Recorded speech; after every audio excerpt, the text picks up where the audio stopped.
Mike, you explained to the council before they referred the matter to the Finance Committee the benefits of buying what is known as the Fisher College building. From the outside looking in, it looks like a win-win situation. Yeah, this is a work in progress that the town has been, for the past 4 months now, trying to negotiate.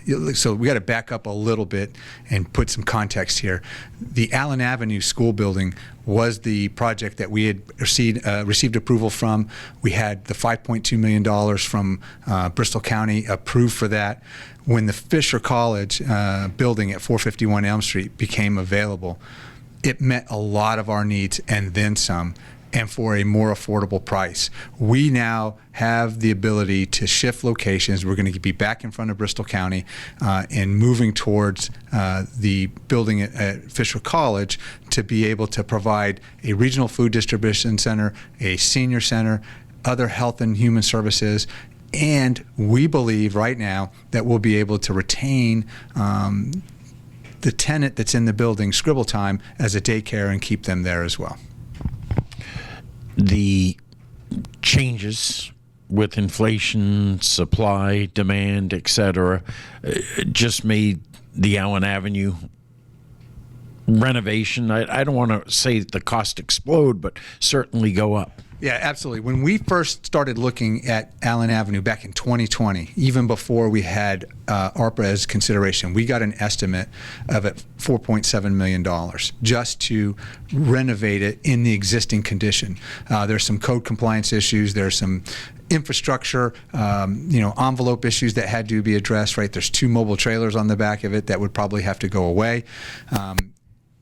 After we got the ARPA money, we felt pretty good at 5.2, but in my testimony before the town council, I also said that I would probably be back for about $1 million or more. Now with inflation, the impacts of logistics on construction, timing, delays, that would have probably been around $2 additional million. It would have put the Allen Avenue at 7.2. Now when you compare that to Fisher College, at a purchase price of 2.3, that leaves us $2.9 million left to do the internal renovations and then also get the code compliance up to speed. And we think we have enough money to do it, move-in ready when we go to closing. So we won't have to wait for it. Allen Avenue was going to be a long, drawn-out construction period. We would have gone back and forth. There would have been change orders. Fisher College, it's getting a brand new roof put on it by the owners right now. That was something they had planned to do. And we're just coming in at the right time and being able to take advantage. Centralized location here in town along the GATRA bus routes. So we see this really as a win-win for the town. Anyone who reads the Sun Chronicle newspaper knows you get criticized from time to time, so does the town, for spending taxpayers' money.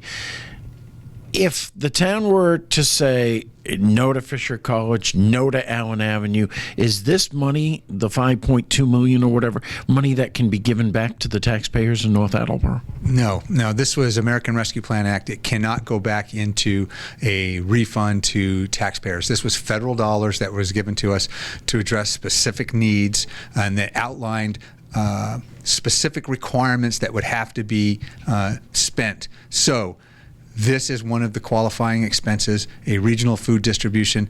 We've seen a huge uptick in demand for food and requests for support within the community, right? This provides us an ability to now make a connection with the Hockomock Y and the Boston Food Bank and be able to help not only the folks here in North Attleboro, but in the entire region around us. So we're excited about that. But it was not $1 of tax money that went to it. It wasn't any dollars of tax money that could go back to our taxpayers. So it was money that came into the town with certain constraints that we were able to leverage and put it in the town. So for the cost that we're getting and no further expenses to our taxpayers, it really puts the town in a great position. Best case scenario, everything works out perfectly. When might we see the town move in? I think late summer. I think the building is already occupied by Fisher College. Scribble Time is already in there. I think if we hit closing and hit all the inspections and do our due diligence, it would be late summer.